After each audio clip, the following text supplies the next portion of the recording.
Puji Tuhan, Shalom, selamat sore Bapak Ibu Saudara sekalian yang dikasihi Tuhan. Selamat kita berjumpa kembali dalam ibadah online di bulan Juni tanggal 21 Juni 2020. Mari kita siapkan hati dan kehidupan kita untuk kita boleh memuji dan menyembah Dia sore hari ini. Sungguh besar setiamu Tuhan, nyata di sepanjang hidupku. Haleluya. Amin. Amin. Haleluya. Haleluya.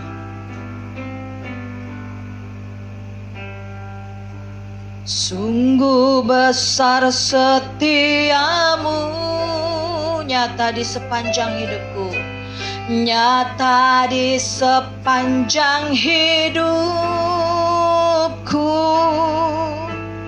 Darahmu telah layakkan kehidupanku. Tiada kata yang bisa lukiskan indahnya Kau Tuhan. Haleluya. Tiada kata yang bisa lukiskan indahnya Kau Tuhan. Bagimu segala pujian dan kemuliaan. Lagi, sungguh besar setiamu Tuhan. Haleluya, haleluya. Sungguh besar setiamu, nyata di sepanjang hidupku. Darahmu telah layakkan kehidupanku. Tiada kata yang bisa. Haleluya. Tiada kata yang bisa lukiskan indahnya Kau Tuhan. Bagimu segala pujian dan kemuliaan. Ku tinggikan Engkau Tuhan, ku tinggikan Engkau Tuhan, melebihi segalanya, lebih dalam ku menyembah, dalam roh dan kebenaran ku tinggikan Engkau Tuhan, melebihi segalanya. Amin. Lebih dalam ku menyembah, dalam roh dan kebenaran selamanya. Sore hari ini Bapak Ibu Saudara yang dikasihi Tuhan, kita mau masuk di dalam hadirat Tuhan. Kita mau rasakan kasih-Nya yang luar biasa dalam hidup kita. Kita mau rasakan cintanya yang luar biasa dalam kehidupan kita. Tidak ada yang dapat kita bawa selain kita bawa pujian penyembahan kita sore hari ini kepada Dia. Kita mau agungkan nama Dia, kita mau tinggikan nama Dia buat kemurahannya yang besar, buat kebaikannya yang luar biasa dalam hidup kita sore hari ini. Mari kita angkat pujian ini lagi. Kita mau menyembah Dia, kita mau agungkan Dia, kita mau tinggikan nama Dia. Katakan di hadapan Dia sore hari ini, sungguh besar setiamu Tuhan, nyata di sepanjang kehidupan kita semua. Haleluya. Amin, amin. Haleluya, haleluya. Amin. Sungguh besar setiamu, nyata di sepanjang hidupku, nyata di sepanjang hidupku. Darahmu telah layakkan kehidupanku. Tiada kata yang bisa. Haleluya. Amin. Amin. Tiada kata yang bisa lukiskan indahnya Kau Tuhan. Lukiskan indahnya Kau Tuhan. Bagimu segala pujian dan kemuliaan. Ku tinggikan Engkau Tuhan. Haleluya. Ku tinggikan Engkau Tuhan, melebihi segalanya, lebih dalam ku menyembah, dalam roh dan kebenaran. Ku tinggikan Engkau Tuhan, melebihi segalanya, lebih dalam ku menyembah, dalam roh dan kebenaran selamanya. Haleluya. Kami mau meninggikan Engkau Tuhan. Kami mau menyembah Engkau Tuhan di dalam roh dan kebenaran. Lebih dalam dan lebih dalam lagi Tuhan. Kami mau mengagungkan nama Engkau. Kami mau meninggikan Engkau Tuhan. Kami mau masuk di dalam hadirat-Mu Tuhan Yesus. Tolong kami pribadi lepas pribadi yang ada. Suci kuduskan kehidupan kami. Layakan kami sore hari ini, boleh kami menyembah dan memuji Engkau Tuhan. Berkati ibadah kami sore hari ini. Kau bekerja dan Kau beracara Tuhan. Buat kami semua, memberkati kami semua, membawa kami lebih dalam lagi masuk di dalam hadirat-Mu. Layakan kami Tuhan, untuk kami boleh mempersembahkan korban, pujian penyembahan kami kepada Engkau. Kami siap memuji dan memuliakan nama Tuhan sore hari ini hanya di dalam nama Tuhan Yesus Kristus. Haleluya. Amin. Puji Tuhan. Kita mau angkat pujian kita, penyembahan kita, nyatakan bahwa Dia baik. Tiada pernah berkesudahan kasih setianya dalam hidup kita. Selalu baru dan selalu baru rahmat-Nya bagi kita semua. Tiada berkesudahan kasih setia-Mu Tuhan. Haleluya. Amin. Haleluya. Haleluya. Tiada berkesudahan kasih setia-Mu Tuhan. Selalu baru. Selalu baru rahmat-Mu bagiku. Amin. Haleluya. Hari berganti hari,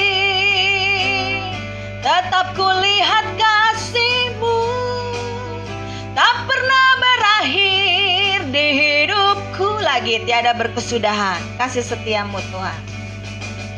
Tiada berkesudahan kasih setia-Mu Tuhan. Selalu baru rahmat-Mu bagiku.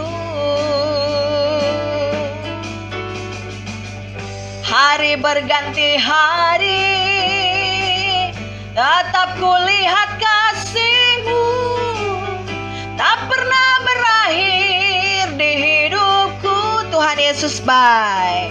Tuhan Yesus baik. Sungguh amat baik. Untuk selama-lamanya. Tuhan Yesus baik. Tuhan Yesus baik.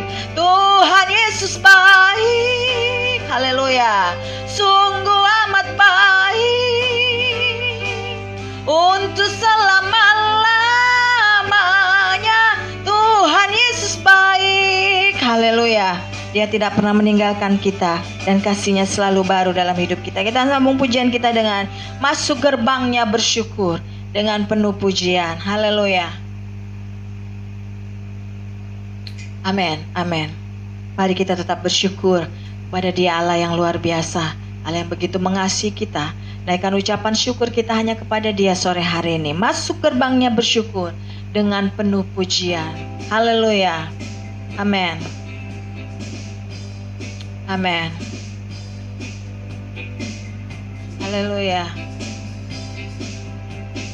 Masuk gerbangnya bersyukur dengan penuh pujian, bersuka di hadiratnya, nyanyi besarkan agung namanya, puji Dia tiuplah sangkakala, musik dan tarian. Semua makhluk di bumi di surga dengan segenap hati naikkan pujian, sebab Tuhan baik, sebab Tuhan baik, sebab Tuhan baik, anugerahnya kekal selamanya. Sebab Tuhan baik, sebab Tuhan baik, haleluya. Sebab Tuhan baik, anugerahnya kekal selamanya. Lagi masuk gerbangnya bersyukur, masuk gerbangnya bersyukur dengan penuh pujian, bersuka di hadiratnya, nyanyi besarkan agung namanya, puji Dia tiuplah sangkakala, musik dan tarian. Semua makhluk di bumi di surga dengan segenap hati naikkan pujian, sebab Tuhan baik, sebab Tuhan baik, sebab Tuhan baik, anugerahnya kekal selamanya. Sebab Tuhan baik, sebab Tuhan baik, sebab Tuhan baik, anugerahnya kekal selamanya. Sebab Tuhan baik, sebab Tuhan baik, anugerahnya kekal selamanya. Sebab Tuhan baik, sebab Tuhan baik, anugerahnya kekal selamanya. Haleluya. Sebab Tuhan baik, anugerahnya kekal selamanya buat kita semua. Mari kita siapkan hati kita untuk kita terima kebenarannya sore hari ini. Kita angkat pujian, Engkau Tuhan yang setia, satu-satunya yang kuandalkan. Haleluya. Amin. Amin. Haleluya. Hanya Dia yang kita andalkan sore hari ini. Hanya Dia yang patut kita percaya. Dialah sumber kekuatan kita, sumber pengharapan kita. Haleluya. Amin.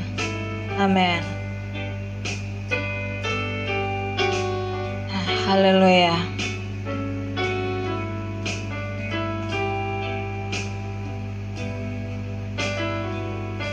Amin. Haleluya. Engkau Tuhan yang setia, waktumu selalu yang terbaik. Engkau Tuhan sandaranku, dan ku hanya kan berharap padamu lagi. Engkau Tuhan yang setia.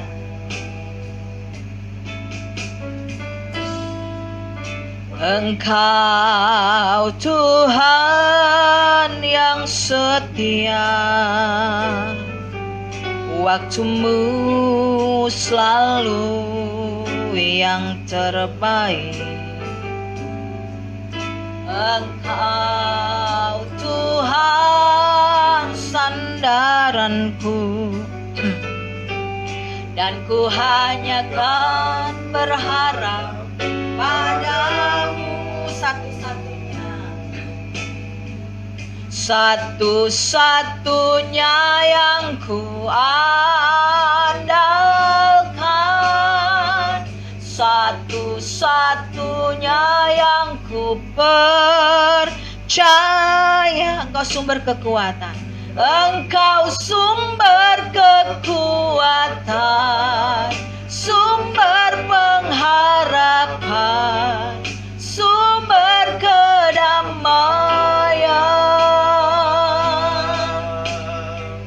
Satu-satunya yang ku andalkan, satu-satunya yang ku percaya. Engkau Tuhan memberkati, Tuhan penyembuhku, Tuhan pemulihku. Lagi, Tuhan Engkau yang setia, Engkau Tuhan yang setia. Haleluya. Engkau Tuhan yang setia, waktumu selalu yang terbaik, waktumu selalu yang terbaik. Engkau Tuhan sandaran,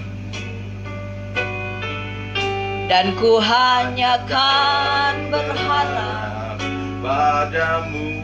Amin. Satu-satunya yang ku andalkan, satu-satunya yang ku andalkan, satu-satunya yang ku percaya. Engkau sumber kekuatan, sumber pengharapan, sumber kedamaian. Satu-satunya yang ku andalkan, satu-satunya yang ku andalkan, satu-satunya yang ku percaya.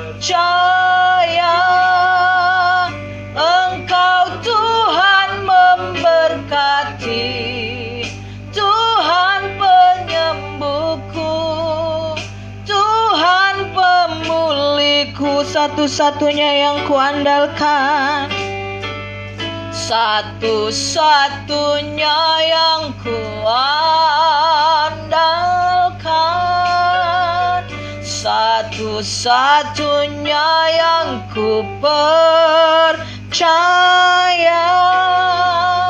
Engkau sumber kekuatan, sumber pengharapan, sumber kedamaian. Satu-satunya yang ku andalkan,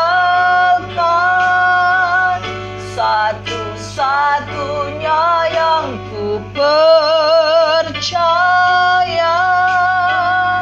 Engkau Tuhan memberkati, Tuhan penyembuhku, Tuhan pemulihku. Haleluya. Kau satu-satunya yang kami andalkan Tuhan. Kau sumber kekuatan kami, sumber pengharapan kami. Kaulah yang menyembuhkan dan memulihkan keberadaan kami Tuhan. Kami percaya Engkau Tuhan atas hidup kami. Kau Raja atas hidup kami, Engkau yang berkuasa atas kehidupan kami Tuhan. Tidak ada yang dapat kami andalkan, hanya Engkau, Allah satu-satunya pengharapan kami. Terima kasih Tuhan Yesus, terima kasih. Kami sudah memuji dan memuliakan nama Engkau. Biarlah apa yang kami buat sore hari ini, apa yang kami berikan kepada Engkau itu boleh menyenangkan hati Engkau dan menjadi dupa yang berbau harum di hadapan-Mu. Sebentar kami akan mendengarkan firman-Mu. Suci kuduskan kehidupan kami, layakan kami. Biarlah tanah-tanah hati kami menjadi tanah-tanah hati yang baik. Benih firman-Mu boleh bertumbuh, tertanam, bertumbuh, berbuah di dalam kehidupan kami Tuhan. Terima kasih Bapa. Roh Kudus bekerja, Roh Kudus beracara. Berkati hamba-Mu yang akan menyampaikan firman-Mu. Kiranya urapan kuasa-Mu bekerja lewat hamba-Mu. Engkau bersuara, Engkau berbicara lewat hamba-Mu buat kami semua. Menyatakan kehendak dan rencana-Mu dalam kehidupan kami Bapa. Terima kasih Tuhan. Kami siap mendengarkan firman-Mu. Kami rindu Tuhan, kami boleh kembali mendengar kehendak-Mu dalam hidup kami. Hanya di dalam nama Tuhan Yesus Kristus kami berdoa dan mengucap syukur. Haleluya. Amin.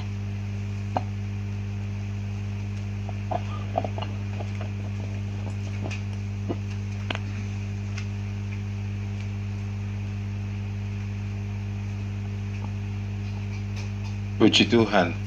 Haleluya. Kita bersyukur pada sore hari ini kita masih bisa beribadah, masih bisa menikmati hadirat Tuhan. Sekali lagi mungkin masih di dalam suasana atau keadaan di mana kita tidak bisa melakukan ibadah bersama-sama, tetapi kita percaya Tuhan sumber kekuatan, sumber pengharapan itu Dia yang akan tetap memberkati kita, Dia yang akan tetap hadir di dalam setiap aktivitas kita, terutama ketika kita memuliakan Tuhan. Selamat sore dan kita semua bersuka cita. Shalom Bapak Ibu, sehingga kita bisa menikmati damai sejahtera Tuhan pada sore hari ini. Kita akan memulai mendengarkan firman Tuhan. Kita sama-sama membuka Alkitab kita di dalam surat Roma pasal yang ke-14. Roma pasal yang ke-14.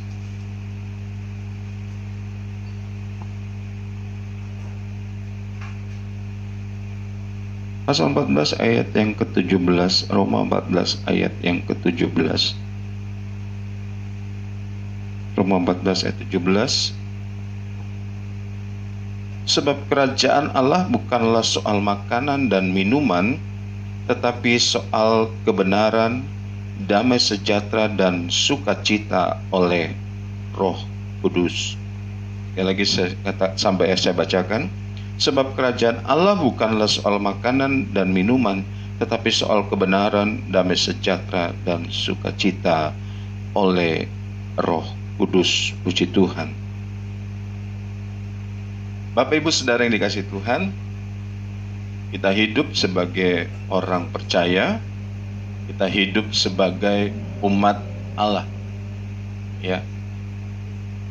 Dan ada banyak janji-janji firman Tuhan, ada banyak hal-hal yang disampaikan, diajarkan kepada kita sebagai orang percaya. Kita mengingat Tuhan Yesus menyatakan bahwa kehadirannya itu mendatangkan hidup yang berkelimpahan, hidup dengan damai sejahtera. Dan damai sejahtera yang Tuhan Yesus berikan dikatakan berbeda dari yang dunia berikan, ya. Sehingga sifatnya berbeda, kondisinya berbeda dan seterusnya. Tentunya kalau kita merasakan damai sejahtera sebagai orang percaya akan berbeda damai sejahteranya. Kalau kita merasakan sukacita tentu saja berbeda. Kalau kita menyatakan sebuah kebenaran tentu saja kebenarannya berbeda dengan yang dunia punya. Nah, tetapi faktanya hidup orang percaya kalau kita memperhatikan, ya, banyak diwarnai oleh persoalan. Persoalan apa? Persoalan yang mencerminkan bahwa sepertinya janji Tuhan itu tidak ada, tidak tercerminkan, ya.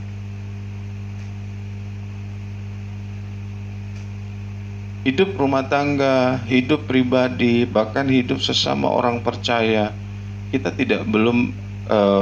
lebih banyak melihat bahwa ada hal-hal yang tidak mencerminkan ada damai sejahtera. Hal-hal yang menyatakan kebenaran.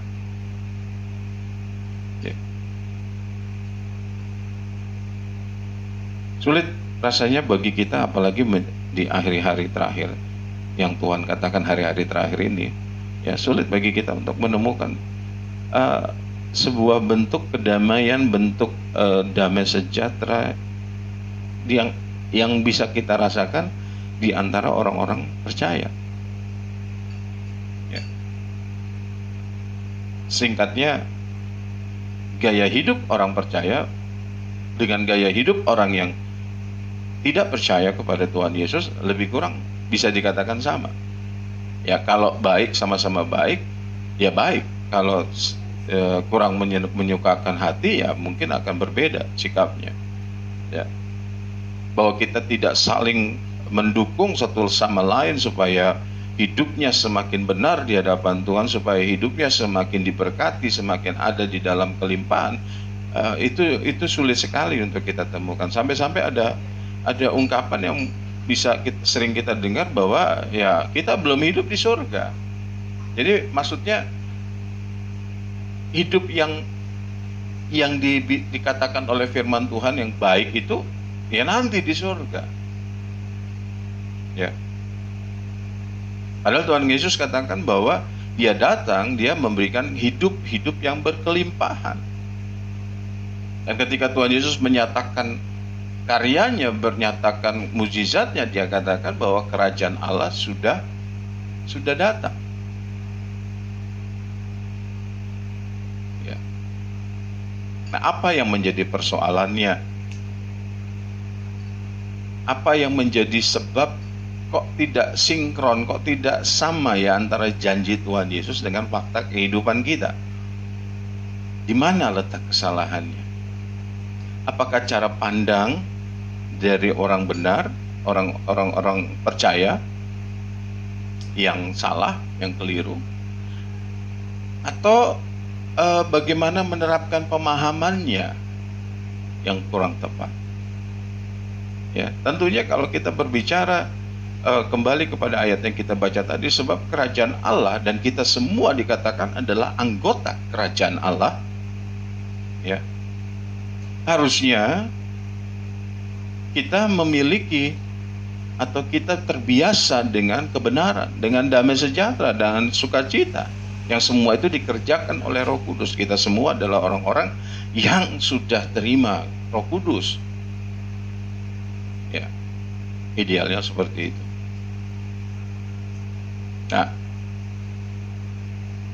untuk itu kita akan membahas hari ini tentang kerajaan Allah, dan tema dari khotbah saya pada sore hari ini adalah menikmati kerajaan Allah. Banyak orang yang berpikir bahwa kalau kerajaan Allah itu dinikmati nanti kalau sudah langit bumi yang baru, langit baru, bumi baru. Ya. Nanti kalau kita sudah meninggal, kerajaan Allah itu belum kita nikmati sekarang. Tetapi kalau kita melihat kepada ayat yang ada firman Tuhan yang disampaikan oleh Rasul Paulus kepada jemaat di Roma, sebab kerajaan Allah bukan soal makanan dan minuman, tapi soal kebenaran, damai sejahtera dan sukacita oleh Roh Kudus. Buat apa kerajaan Allah diajarkan di bumi ini, selama kita hidup di bumi ini, kalau kerajaan Allah itu nanti? Ya, sekali lagi saya katakan, buat apa kerajaan Allah itu diajarkan? Tata cara kehidupan kerajaan Allah itu sudah diajarkan kepada kita saat ini, kalau kerajaan Allah itu berbicara kehidupan nanti setelah kematian atau setelah kebangkitan.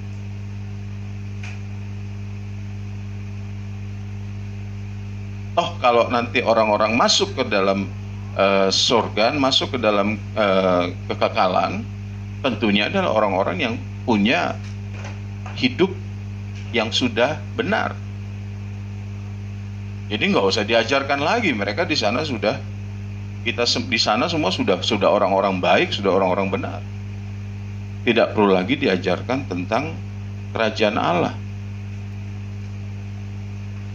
Nah, dengan kata lain, bahwa ketika kita menerima firman Tuhan, gambaran tentang kerajaan Allah, bagaimana seharusnya hidup di dalam kerajaan Allah, itu berarti kita bisa menikmatinya sekarang.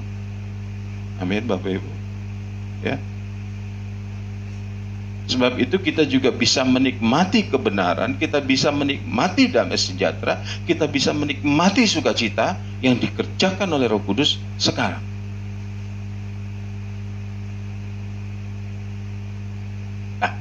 Sebaliknya, kalau kita belum menikmati kebenaran atau hidup di dalam kebenaran, kita belum hidup di dalam damai sejahtera, kita belum hidup di dalam sukacita oleh Roh Kudus, pertanyaan besar bagi kita adalah, sebetulnya kita sekarang hidup di dalam kerajaan Allah atau di luar kerajaan Allah?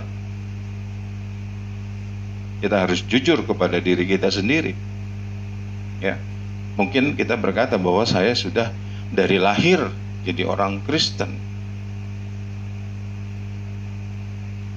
Oh, mungkin ada yang lain berkata bahwa kekristenan itu tidak dimulai karena keturunan, karena percaya. Oh, saya sudah dibaptis.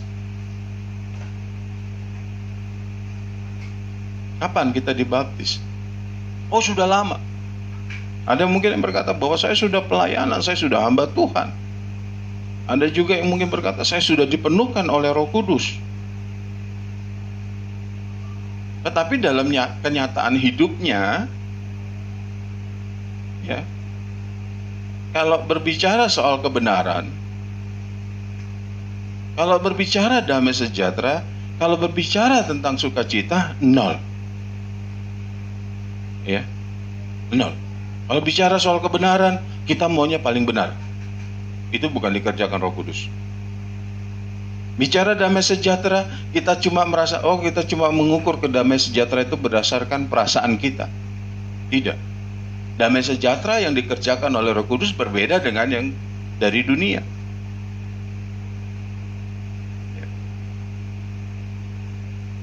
Damai sejahtera, Airin dalam bahasa perjanjian lamanya, shalom. Berarti ada keharmonisan hidup. Ya. Kita sama teman kita saja bisa tidak ada damai sejahtera. Kalau kita sudah ada dalam keadaan damai sejahtera, shalom dengan Allah, tentunya juga kita shalom dengan orang lain. Apapun keadaannya. Kalau sukacita kita hanya mungkin ketika kita punya sesuatu atau mendapatkan sesuatu, lalu kita katakan puji Tuhan. Bukan, sukacita kita yang dikerjakan oleh Roh Kudus itu akan membuat kita akan tetap bersukacita dalam segala hal. Ya. Jadi kalau ketiga hal ini tidak ada, mungkin yang kita pikirkan, mungkin yang kita kerjakan, mungkin yang menjadi topik kehidupan kita masih sebatas soal makanan dan minuman. Masih sebatas hal-hal yang lahiriah. Allah bekerja pada ranah yang batinia. Ya, bicara kebenaran, damai sejahtera dan sukacita. Jadi kita lihat perbedaan antara orang yang ada yang hidup di dalam kerajaan Allah dengan yang bukan. Perbedaannya jelas apa yang menjadi fokus hidupnya. Kalau fokus hidupnya masih sebatas lahiriah, besar, atau bisa dikatakan bahwa orang tersebut jauh dari kerajaan Allah. Ya. Nah, apa itu kerajaan Allah? Kalau kita belajar kepada konsep-konsep yang dipahami oleh teologi Kristen, ya, kerajaan Allah itu adalah pemerintahan Allah atas umatnya, kedaulatan Allah atas orang-orang yang percaya kepada Dia. Ini bukan berbicara tentang wilayah, ya, seperti kerajaan di dunia ini yang dibatasi oleh wilayah. Allah kita adalah Allah yang tidak dibatasi oleh apapun, sehingga kekuasaannya bukan cuma meliputi wilayah tempat, tetapi lebih merujuk kepada kedaulatan Allah. Dan berbicara tentang kerajaan Allah, ini bukan konsep yang baru muncul di dalam perjanjian baru, tetapi perjanjian lama juga sudah dinyatakan. Kita melihat bahwa Allah merasa ditolak untuk menjadi raja bagi orang Israel ketika bangsa Israel datang kepada Samuel, ya, Di dalam 1 Samuel pasal 8, orang Israel datang kepada Samuel meminta untuk mereka diberikan raja. Bangsa-bangsa di sekitar orang Israel punya raja. Orang Israel mikir, kok kita nggak punya seperti mereka. Hati-hati Bapak Ibu, ketika kita mengukur kebahagiaan kita berdasarkan orang-orang di sekitar kita, jangan-jangan kita seperti orang Israel. Mereka kayaknya nggak puas, nggak punya raja. Mereka lupa bahwa ada Allah yang menjadi raja mereka, menjadi pemerintah mereka. Ya, di dalam 1 Samuel pasal 8 ayat 6 dan 7, saya mau menyampaikan, saya mau menunjukkan bahwa konsep kerajaan atau Allah sebagai raja ini sudah ada sejak Perjanjian Lama. Pasal 8, 1 Samuel 8 ayat yang ke-6 dikatakan, waktu mereka berkata, berikanlah kepada kami seorang raja untuk memerintah kami. Perkataan ini mengesalkan Samuel. Lalu berdoalah Samuel kepada Tuhan. Ayat 7, Tuhan berfirman kepada Samuel, dengarkanlah perkataan bangsa itu dalam segala hal yang dikatakan mereka kepadamu, sebab bukan engkau yang mereka tolak, tetapi akulah yang mereka tolak, supaya jangan aku menjadi raja atas mereka. Kita melihat bahwa Allah ingin menjadi, bukan Allah pengen kekuasaan, tetapi Allah ingin otoritasnya, kedaulatannya itu benar-benar ada di atas hidup orang Israel, sehingga orang Israel bisa ditata kehidupannya sesuai dengan rencana yang Allah punya. Tetapi orang Israel lebih memilih untuk mempunyai raja manusia. Dan kita melihat Allah sendiri menyatakan bahwa, dicatat di situ bahwa sebab bukan engkau yang ditolak, tetapi mereka menolakku untuk memerintah atas mereka. Jadi Allah menolak, Allah yang ditolak. Ketika orang Israel menginginkan sesuatu seperti yang dunia punya, yang tetangga-tetangganya punya, yang bukan seperti rencana Allah, pada saat itu keinginan mereka itu sudah seperti penolakan kepada Allah. Ya, mungkin kita tidak menolak secara langsung seperti orang Israel meminta sesuatu yang tidak Allah kehendaki, tetapi bisa saja kita memiliki keinginan-keinginan dan mendorong kita melakukan hal-hal yang secara tidak langsung menolak kedaulatan Allah. Ya, kita harus hati-hati di sini. Nah, kita melihat ayat ini bahwa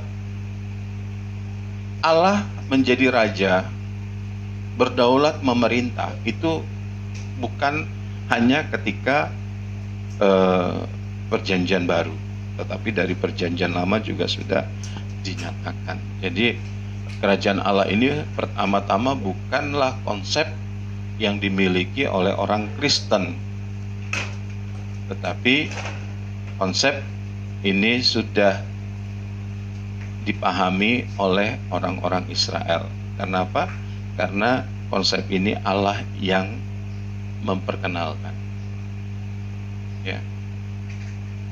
Nah, kalau kerajaan Allah itu sudah diperkenalkan di masa bangsa Israel, dan ini akan terus dinyatakan sampai nanti kepada kekekalan, ketika kita semua menjadi orang-orang yang siap hidup di dalam kekekalan, dan Allah berkerajaan, Allah menjadi pemerintah bagi kita. Ini terus berjalan.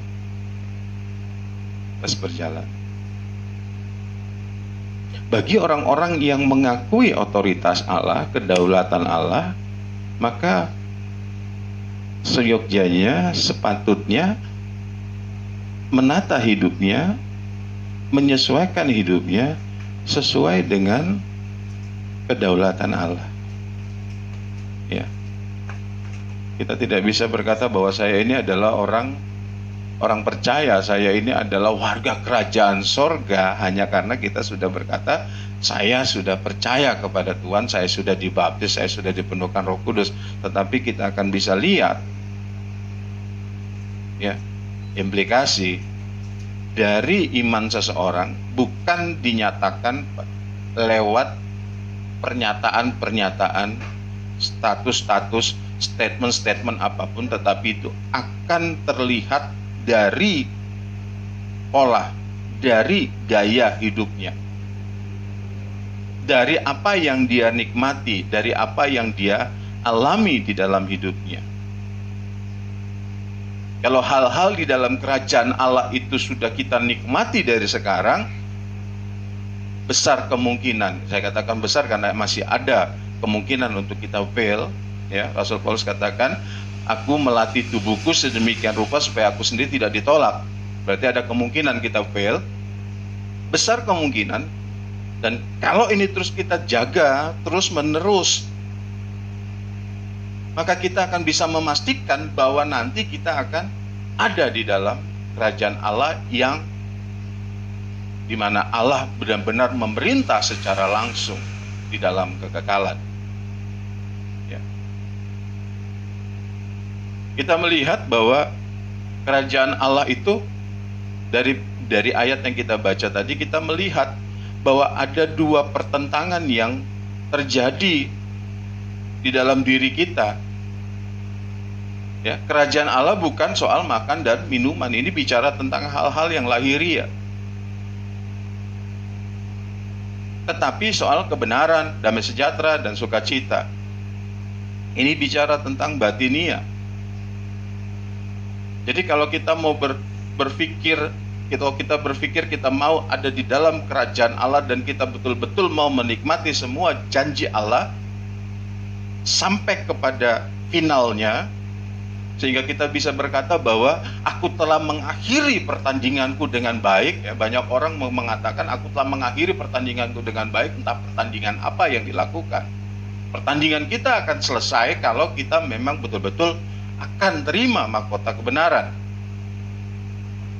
Nah, kalau kita bisa sampai kepada garis finish itu seperti Rasul Paulus katakan, ini akan terlihat bahwa hidup kita penuh dengan kebenaran. Ada hal-hal kebenaran, ada damai sejahtera, ada sukacita yang dikerjakan oleh Roh Kudus, itu terjadi. Dan ini kalau terus setiap hari, setiap saat terjadi di dalam diri kita, orang-orang seperti ini pasti akan terbentuk karakternya dan semakin hari akan semakin seperti Kristus.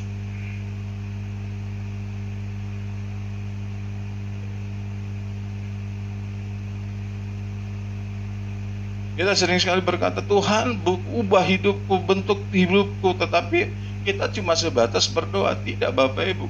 Di dalam hidup kita itu harus ada proses. Ya. Ada proses. Bukan ujuk-ujuk berubah, tidak. Nah, kalau kita berbicara tentang konsep kerajaan Allah, maka kita harus melihat ada dua hal yang berbeda dan harus kita bedakan. Hal lahiriah versus batinia. Kalau kita berpikir tentang kerajaan Allah, maka kita harus fokuskan kepada hal-hal yang batinia. Bukan berarti yang lahiriah tidak penting. Kita harus sehat. Ya, tetapi bukan itu. Sehingga banyak orang lebih mementingkan doa-doanya supaya kita sehat secara lahiriah. Kalau sakit, berdoa supaya Tuhan sembuhkan. Tapi kalau error, kalau kita jatuh dalam dosa, kita ya Tuhan Maha Pengampun. Banyak yang seperti itu. Tapi bukan itu fokus kita hari ini. Tetapi ketika kita berbicara tentang kerajaan Allah, maka fokusnya adalah hal-hal yang batinia. Ya. Bukan urusan lahiriah, karena pekerjaan roh adalah membenahi, ya, membenahi manusia batinia kita. Kita mengingat bahwa kalau kita berbicara tentang kerajaan Allah, kita mengingat bahwa ada seorang ahli Taurat yang datang kepada Yesus, ya. Seorang yang bernama Nikodemus. di dalam Yohanes pasal 3. Bapak Ibu lihat nanti di ayat 5 dan 6, saya bacakan saja pada ini. Nah, ketika dia datang, Yesus berkata bahwa sesungguhnya jika seorang itu tidak dilahirkan dari air dan roh, ia tidak dapat masuk dalam kerajaan Allah. Apa yang dilahirkan dari daging adalah daging, dan apa yang dilahirkan dari roh adalah roh.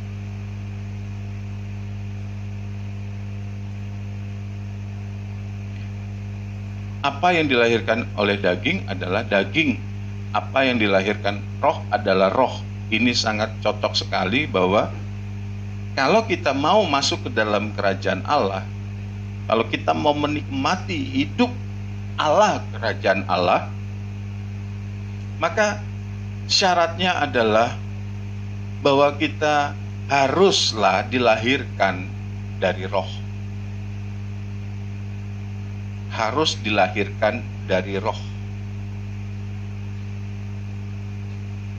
Bukan dilahirkan dari daging. Ya, daging kita ini bukanlah hal yang harus kita pikirkan di dalam kerajaan Allah. Dan kalau kita membaca tadi Yohanes 3 ayat 6 dikatakan, apa yang dilahirkan dari daging adalah daging, dan apa yang dilahirkan dari roh adalah roh. Sehingga kalau kita mau masuk ke dalam kerajaan Allah, kita harus dilahirkan oleh roh. Kalau kita dilahirkan oleh roh, maka roh kita yang hidup. Ya. Apakah kalau roh kita hidup terus daging kita tidak bisa ikut menikmati?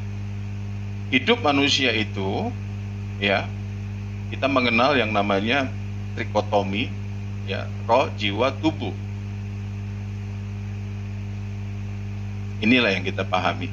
Nah, Allah bekerja mulai dari bagian rohnya. Kalau kita dilahirkan oleh roh, roh kita hidup. Maka roh ini yang akan menggerakkan seluruh kehidupan kita. Nah, kalau roh kita sudah diperbaharui, pikiran kita juga mengalami pembaharuan. Ya. Roh kita akan cenderung mengikuti keinginan Roh Kudus. Kalau roh kita mengikuti keinginan Roh Kudus, maka pikiran kita juga akan, walaupun tidak drastis, akan berproses untuk mengikuti semua keinginan roh. Kalau cara berpikir kita sudah mengikuti keinginan roh, Roma 12 katakan kita bisa membedakan mana yang baik, mana yang berkenan, mana yang sempurna menurut kehendak Allah, maka tubuh kita akan mengikuti apa yang baik itu. Ya, otomatis enak, akan ngikutin. Itu sebabnya kalau ada orang-orang yang ingin sukses,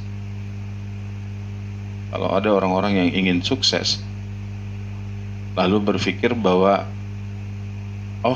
kalau firman Tuhan itu tidak menjadikan hidup kita sukses, ya, itu salah. Kalau orang sudah diperbaharui rohnya, sudah diperbaharui pikirannya, maka perilakunya pun akan diperbaharui. Nggak ada orang-orang yang sudah diperbaharui secara roh jadi orang-orang malas, itu tidak ada. Dan hukumnya jelas, orang yang rajin itu pasti pintar. Kalau orang sudah pintar, pasti dia bisa hidup melakukan apapun yang baik. Hukumnya seperti itu. Ya. Kita kembali kepada kerajaan Allah ini. Syaratnya adalah bahwa seseorang itu harus dilahirkan kembali. Dan kita harus bisa mulai punya konsep memisahkan antara daging dengan roh. Ya. Ini tidak mudah, tetapi tentunya lewat proses, semakin kita banyak berinteraksi dengan Allah, dengan firman Tuhan, dengan Roh Kudus, tentunya kita semakin hari akan semakin dipertajam untuk membedakan. Ya. Bukankah firman Tuhan itu kata surat Ibrani itu bisa memisahkan antara sumsum dengan tulang, ya, seperti pedang bermata dua. Nah, semakin sering kita menggunakan pedang bermata dua ini, semakin kita bisa melihat sampai yang halus perkara-perkara yang mungkin tidak kelihatan selama ini nanti akan bisa kelihatan. Tapi ini harus lewat proses, Bapak Ibu, ya. Nah, jadi ketika orang mau masuk kerajaan Allah, Tuhan Yesus katakan dia harus dilahirkan oleh Roh, ya, harus dilahirkan oleh Roh. Kapan orang dilahirkan oleh Roh? Ketika percaya kepada Yesus, ya. Kalau orang percaya kepada Kristus, lalu dia bisa mengikuti kehendak Roh. Roma 8 ayat 14 katakan, barang siapa dipimpin oleh Roh itu, Roh Kudus, dia adalah anak-anak Allah. Berarti dia sudah lahir baru. Berarti orang-orang yang lahir baru ini adalah orang-orang yang hidupnya sudah bisa dipimpin oleh Roh Kudus. Jika banyak orang yang percaya kepada Kristus katanya, ya, yang jadi persoalan adalah apakah percaya ini benar-benar iman yang dimaksud Tuhan atau cuma percaya-percaya saja. Tetapi untuk gampangnya kita mau katakan bahwa orang percaya kepada Kristus ketika dia menerima Yesus sebagai Tuhan dan Juru Selamat, itu hanyalah sebagai starting point, ya, langkah awal seseorang itu untuk bisa hidup dipimpin oleh Roh Kudus. Jadi jangan lagi kita berkata, saya sudah dibaptis, saya sudah warga kerajaan Allah. Tunggu dulu. Dibaptisnya karena apa? Karena mau menikah. Tunggu dulu, dibaptisnya karena apa? Karena ikut-ikutan. Ya. Kalau kita percaya kepada Kristus, maka kita punya, ya, karena kita sudah diperdamaikan dengan Allah, maka kita punya kapasitas untuk hidup dipimpin oleh Roh Kudus. Nah, baru kita menjadi orang dalam kelahiran baru, ya. Jadi ketika kita, sekali lagi, ketika kita berbicara dalam konteks kerajaan Allah, maka kita harus melihat ada dua pertentangan, daging dan roh. Yang mana yang kita condong ikuti? Kalau kita lahir dari daging, ya condong kepada daging. Kalau kita dilahirkan oleh roh, ya kita akan condong, akan cenderung mengikuti apa yang diinginkan roh. Gampang, ya. Bukan persoalan bahasa roh, bukan persoalan yang mistik-mistik, tetapi sebetulnya yang bisa terukur adalah kalau kita memang dilahirkan daging, maka kecenderungan diri kita kepada daging, ya. Tetapi kalau kita dilahirkan oleh roh, kecenderungan kita kepada roh. Mungkin tidak langsung berubah, daging kita masih menuntut untuk dilayani, tetapi karena ada kecenderungan kepada roh itu, dorongan kita kepada roh itu yang membuat kita bisa berkata kepada daging kita, matilah kau. Ya, Rasul Paulus katakan, matikan dagingmu. Ya, kalau kita, nah, bagaimana? Apakah kita hidup condong kepada daging atau condong kepada roh? Ini yang harus kita perhatikan baik-baik, Bapak Ibu. Jadi kita bisa menarik kesimpulan bahwa kerajaan Allah bukanlah milik atau hak istimewa orang Kristen, ya. Karena kerajaan Allah sudah dibicarakan dengan orang Israel. Jadi jangan bilang, oh kerajaan Allah itu milik kita. Bukan. Ya. Faktanya Tuhan Yesus juga menawarkan kepada Nikodemus. Jadi syaratnya adalah lahir baru. Dilahirkan kembali. Baru kita bisa masuk roh. masuk kerajaan Allah. Dan dilahirkan kembali itu jelas bahwa kita kembali lagi bahwa kalau dilahirkan oleh roh, maka kita akan menjadi manusia rohani.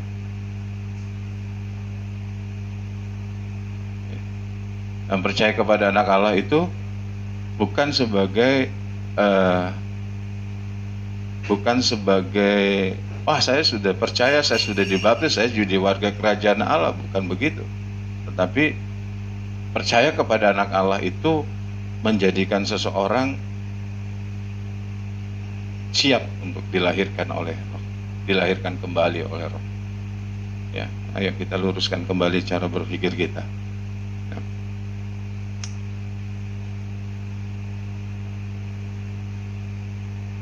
Lalu pertanyaannya adalah,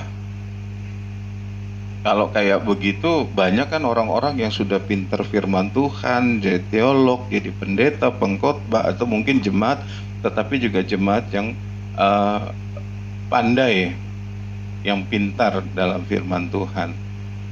Bapak Ibu, kalau kita membaca di dalam satu peristiwa, Markus 12 ayat 34, Markus pasal 12 ayat 34,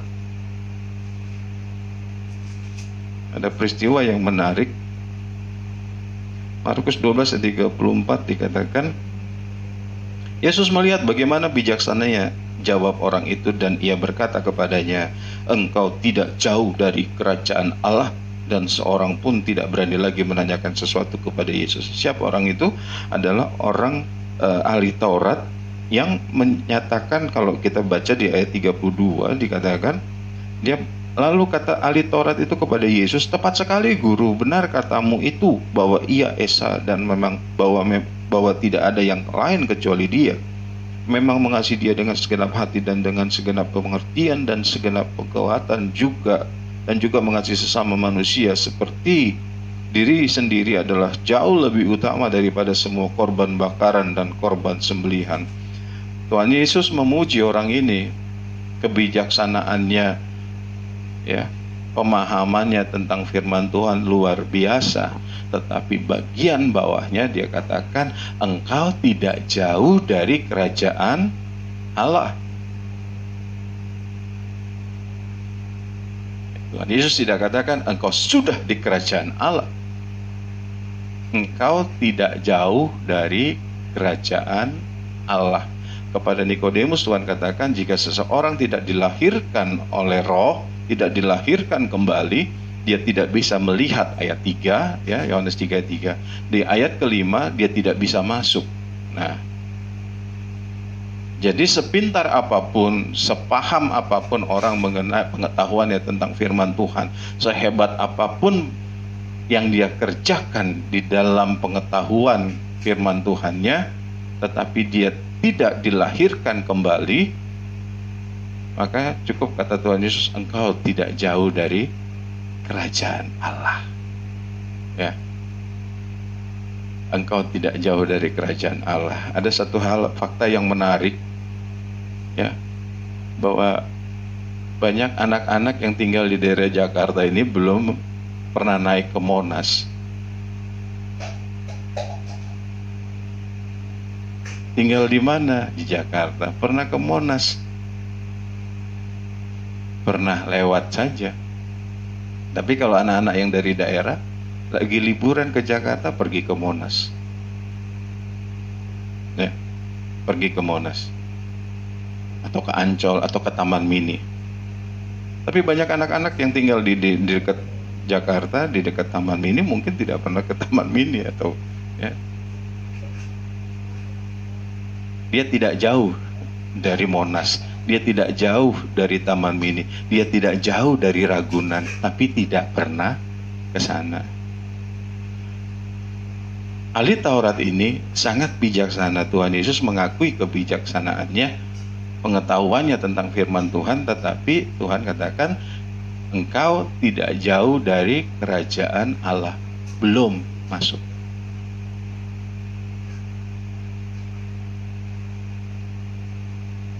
Ya, menjadi warga kerajaan Allah itu tidak cukup hanya menjadi bijak,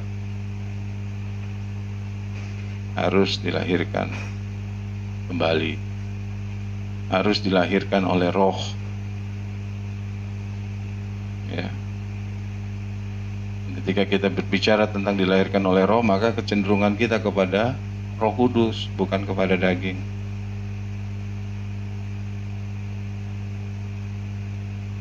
Jadi bagaimana dilahirkan oleh Roh? Kita bagaimana melihat orang yang kecenderungannya cenderungannya kepada Roh, ya. Filipi pasal 3 ayat 20, ayat yang sering dibaca sebagai pernyataan bahwa kita adalah warga kerajaan Allah, kerajaan surga. Filipi pasal 3 ayat 20. Karena kewargaan kita adalah di dalam surga, dan dari situ juga kita menantikan Tuhan Yesus Kristus sebagai juru selamat yang akan mengubah tubuh kita yang hina ini sehingga serupa dengan tubuhnya yang mulia menurut kuasanya yang dapat menaklukkan segala sesuatu kepada dirinya, ya. Kewargaan kita di dalam surga. Dari situ kita menantikan Tuhan Yesus Kristus sebagai juru selamat. Sangat aneh kalau kita berkata kewargaan saya di surga, tapi saya tidak menantikan Tuhan Yesus. Oh, saya menantikan kedatangan Tuhan. Iya, kita menantikan kedatangan Tuhan. Tetapi orang yang menanti-nantikan pasti pikirannya ke situ terus. Kalau kita menantikan Tuhan Yesus, pasti pikiran kita kepada Yesus, bukan kepada yang lain. Apa yang dikatakan Yesus, itu yang kita pikirkan. Apa yang difirmankan oleh Tuhan Yesus, itu yang kita pikirkan. Apa yang diinginkan oleh Yesus, itu yang kita pikirkan. Itu yang kita nanti-nantikan. Itu yang kita tunggu. Ada apa lagi ini? Ya. Apa lagi?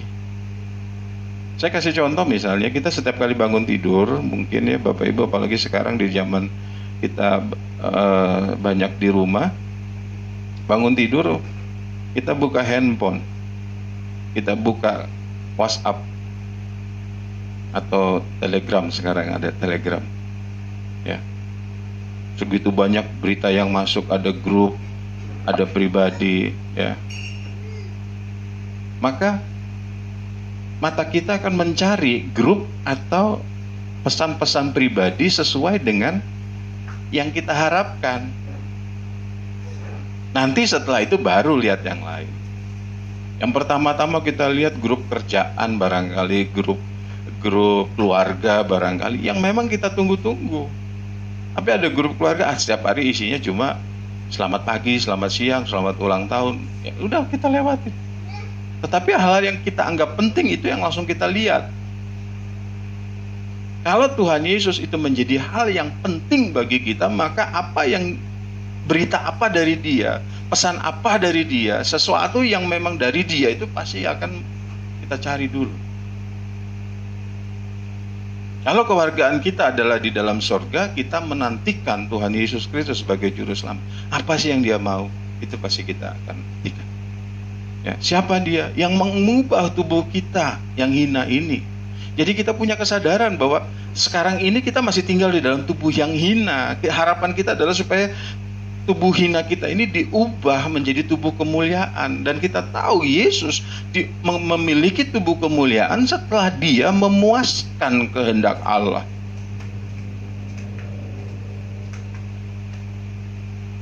Dia mendapatkan tubuh kemuliaannya setelah Dia mati di kayu salib. Ini bukan berbicara secara fisik kita akan mati, bukan. Tetapi Yesus sampai kepada garis finish sesuai dengan apa yang dikehendaki Allah di dalam dirinya sebagai manusia. Sehingga Dia dimuliakan, mendapat tubuh yang mulia. Kita juga begitu. Kita tidak akan mungkin dapat tubuh kemuliaan kalau kita tidak melalui proses yang serupa dengan Kristus. Proses kita bukan seperti Yesus, tetapi kita harus melampaui proses yang dialami oleh Yesus, yaitu apa? Menundukkan diri kepada kehendak Bapaknya. Bagaimana dia berkata, Bapa kalau boleh cawan ini lalu, tetapi kehendak-Mu yang jadi. Kalau kita adalah keluarga kerajaan Allah, maka kita punya pola pikir yang sama seperti Kristus. Bukan karena saudara punya surat baptis, sudah pernah dipenuhkan Roh Kudus, lantas kita katakan kewargaan kita di sorga, kita sudah pasti ada kaplingan di sana. Bukan itu.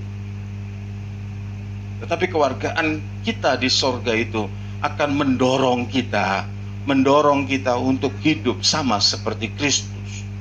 Karena dia sudah mendahului kita. Dia katakan, aku pergi kepada Bapa untuk menyediakan tempat bagimu. Kenapa? Karena dia adalah sulung bagi kita. Ya. Jadi gaya hidup warga kerajaan Allah itu akan terlihat dari bagaimana cara hidupnya dia di dalam menantikan Tuhan Yesus. Tentunya dia akan menyesuaikan dengan apa yang dikerjakan oleh Tuhan Yesus. Ketundukan, ketaatan kepada Bapa, itu yang akan dikerjakannya.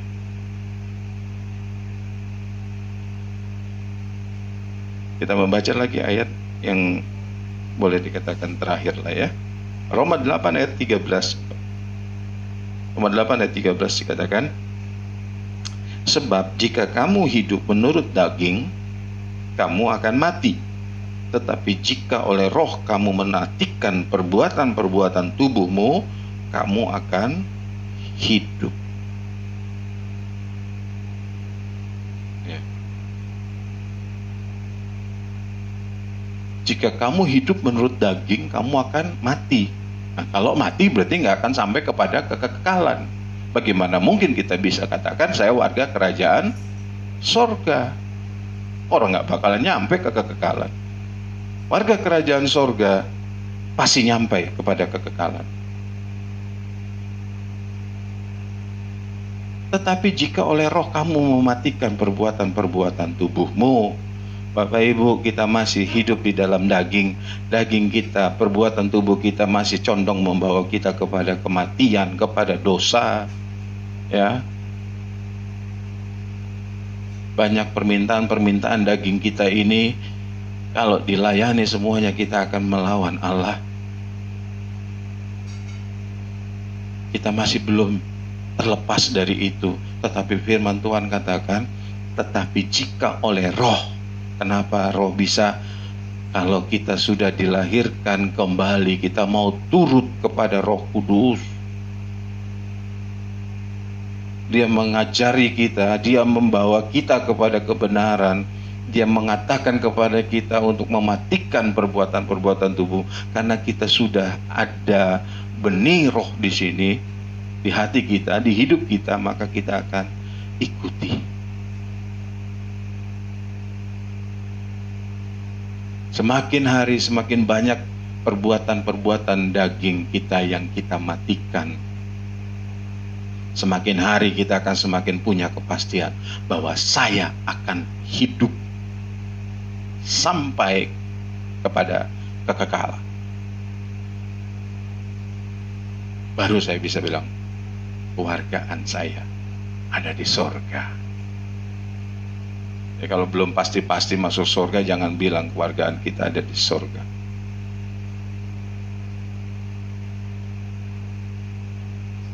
Tuhan kiranya menolong kita Bapak Ibu untuk memahami, bukan cuma memahami, tetapi juga bagaimana menerapkan apa yang kita pahami ini oleh pertolongan Roh Kudus. Ya, dia akan memimpin kita ke dalam segala kebenaran. Dia akan mengajari kita apa yang ingin Tuhan ajarkan kepada kita. Sebagai kesimpulannya adalah menjadi umat di dalam kekristenan itu adalah umat yang hidup dalam kedaulatan Allah, yang membiarkan Allah memerintah seluruh aspek hidupnya.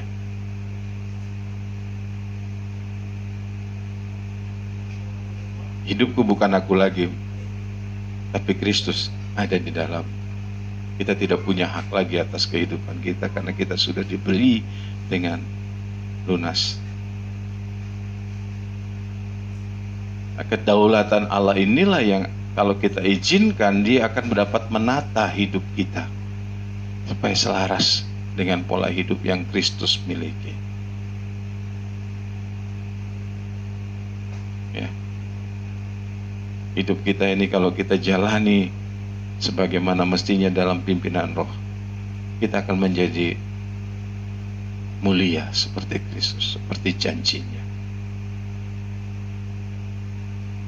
Jadi pertanyaan bagi kita yang harus kita selidiki setiap hari ini, apa yang menjadi orientasi hidup kita? Lahiriah kah atau batiniah? Oh, saya langsung masuk neraka kalau lahiriah. Enggak. Tetapi ketika kita sadar bahwa orientasi hidup kita, arah hidup kita masih sebatas lahiriah, ayo kita benahi. Ya, keputusan ada pada kita. Mana yang lebih penting? Yang berikutnya, apakah dalam hidup kita sebagai orang Kristen kita sudah ada dalam kebenaran, dalam damai sejahtera dan sukacita yang dikerjakan oleh Roh Kudus? Kita nggak usah paksakan diri untuk, oh ada sukacita saudara, amin. Ya, ada shalom, nggak usah dipaksakan. Kita harus jujur kepada diri kita. Ini shalom yang kita maksud ini yang dikerjakan oleh siapa? Sukacita yang ada di dalam diri saya ini yang dikerjakan oleh siapa? Oleh karena kesenangan hati saya kah? Atau memang yang dikerjakan oleh Roh Kudus? Ya, sukacita yang dikerjakan oleh Roh Kudus itu cenderung membawa kita semakin dekat kepada Tuhan, kepada kebenaran, kepada kemuliaan. Damai sejahtera yang dikerjakan oleh Roh Kudus ini akan membawa kita semakin dekat dengan Allah. Dan kebenaran yang dikerjakan oleh Roh Kudus tentu sudah pasti akan semakin membuat kita semakin sempurna di hadapan Allah. Semakin hari semakin benar. Bukan cari benarnya sendiri, bukan cari damainya sendiri, bukan bikin sukacitanya sendiri. Ya, jujur, ini sudah ada belum nih kebenaran, damai sejahtera, sukacita yang dikerjakan Roh Kudus? Pertanyaan yang harus kita terus-menerus kita pakai buat menyelidiki hidup kita. Apakah kita sudah benar-benar hidup sebagai warga kerajaan surga? Ya, atau saya ini jadi raja sendiri? Semua jawabannya ada pada kita masing-masing. Mari sama-sama kita katakan kepada Tuhan, Tuhan, aku mau menjadi warga kerajaan-Mu. Aku mau menyerahkan kedaulatan hidupku kepada tangan-Mu. Aku mau menyerahkan kemerdekaanku di dalam mengatur hidupku kepada Engkau, Tuhan. Aku akan tundukkan kebebasanku kepada kehendak-Mu.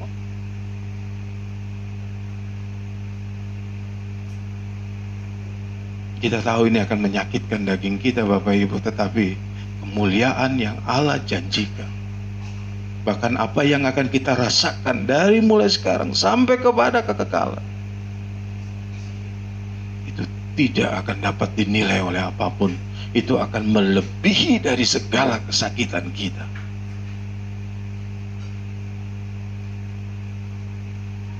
Mari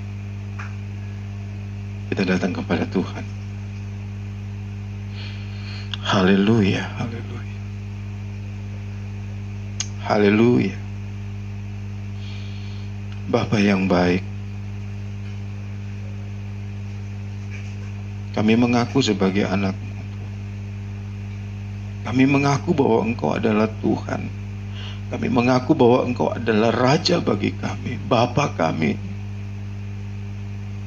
Tapi harus kami akui, Tuhan, bahwa arah hidup kami lebih banyak kami buat bukan untuk Engkau.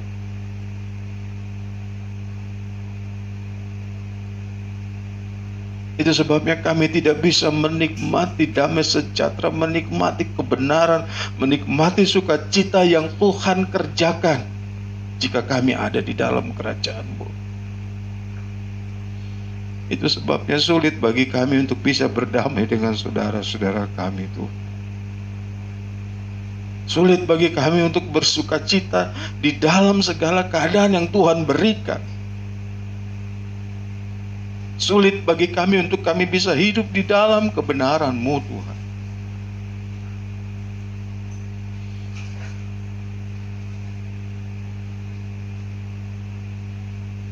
Bapa, kami rindu menjadi warga kerajaan-Mu. Lebih dari apa yang bisa kami nikmati di sana, Tuhan. Tapi kami tahu bahwa Engkau ada di dalam kerajaan.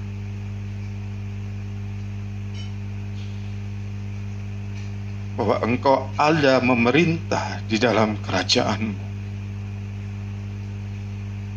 Dan kami rindu kami ada bersama-sama dengan Engkau.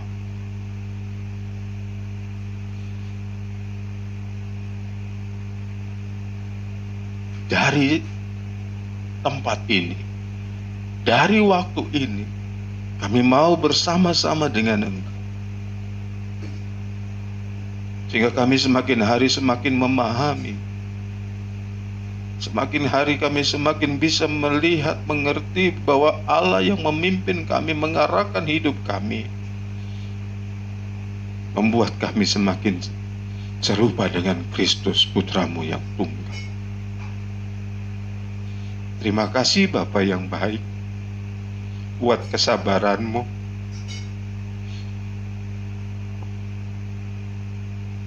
buat kasih-Mu kepada kami. Bahwa Engkau mengambil kami dari tempat yang gelap. Engkau melayakkan kami oleh karena kasih karunia. Dan Engkau masih Tuhan bersabar di dalam membentuk kehidupan.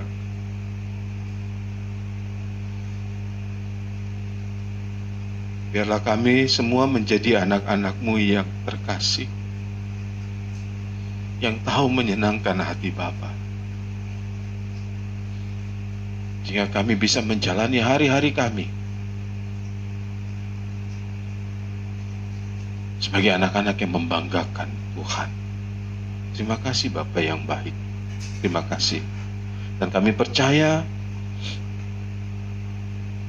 Engkau tentu akan senantiasa menyertai kami, memampukan kami untuk memuaskan kehendak Tuhan, memuaskan kehendak Bapa di dalam hidup kami.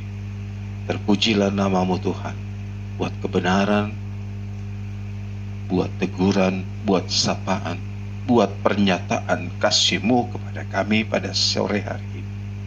Tuhan, lawati seluruh umat-umat-Mu, sidang jemaat-Mu yang mendengarkan, beribadah bersama kami.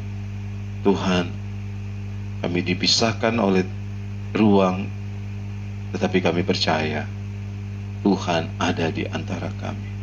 Dan Engkau yang akan menyempurnakan kehidupan kami semuanya.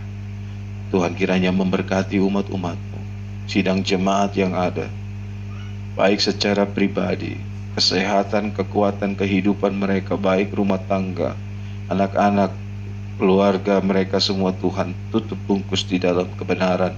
Tuhan, tutup semuanya di dalam kuasa-Mu, sehingga mereka menjadi tetap disempurnakan di dalam Tuhan. Berkati dengan segala kecukupan apa yang umat-umat-Mu perlukan untuk bisa memuliakan Tuhan.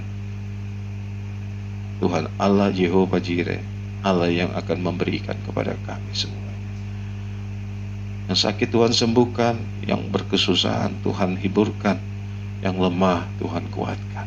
Terpujilah nama-Mu Bapa, terpujilah nama-Mu Tuhan Yesus. Kami serahkan sisa kehidupan kami ke dalam tangan-Mu. Segala kesempatan yang Tuhan berikan kepada kami, biarlah kami manfaatkan untuk kami lebih memuaskan, lebih kami Tuhan disempurnakan, lebih kami memenuhi apa yang Tuhan kehendaki.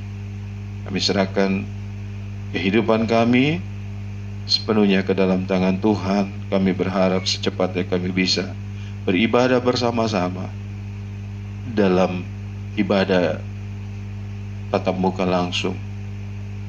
Tuhan memberkati lingkungan kami, tempat tinggal kami, tetangga-tetangga kami yang ada kanan kiri depan belakang. Tuhan berkati bangsa negara kami.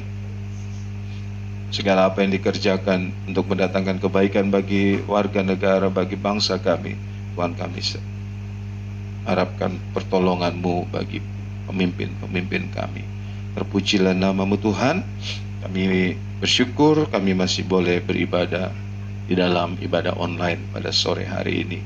Tuhan memberkati kami semua. Di dalam berkat nama Tuhan Yesus Kristus kami berdoa, dan Tuhan, kiranya Allah sumber damai sejahtera yang melampaui segala kepikiran menguduskan baik roh jiwa tubuh kami, berpelihara sempurna sampai Tuhan datang kembali. Sekarang saudara-saudara yang dikasihi Tuhan, terimalah berkat yang sempurna dari Allah Bapa, cinta kasih dari Tuhan Yesus Kristus, penyertaan dan penghiburan dari Allah Roh Kudus, menyertai engkau mulai dari saat sore hari ini sampai Maranatha Tuhan Yesus datang kembali. Semua kita yang diberkati Tuhan sama-sama katakan amin. Tuhan memberkati. Tetap semangat, tetap sehat, selalu di dalam perlindungan Tuhan. Shalom.